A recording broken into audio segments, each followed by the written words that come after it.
DJ Rahul आपका हार्दिक स्वागत करता है।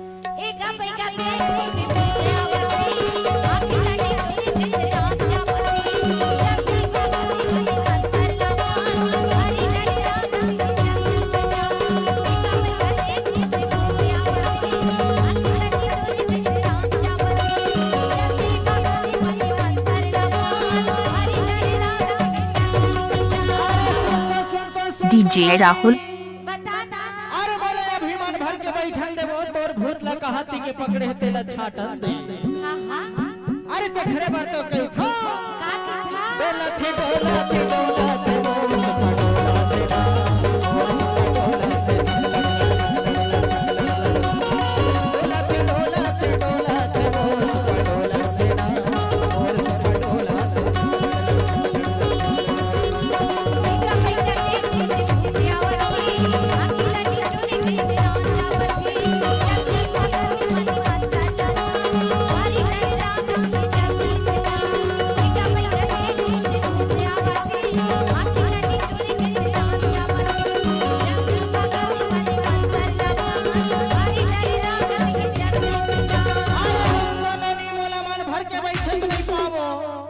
भूत ले अभी भगा था वो अभी मन भर के बैठन दे थोड़ा ए भूत हमर पाछू पड़े भईगा डोला थे डोला थे डोला थे वो पडोला थे ना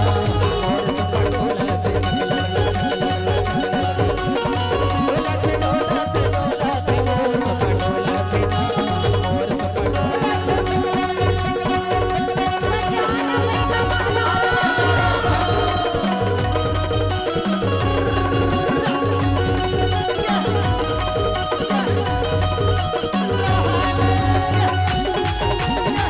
डीजे राहुल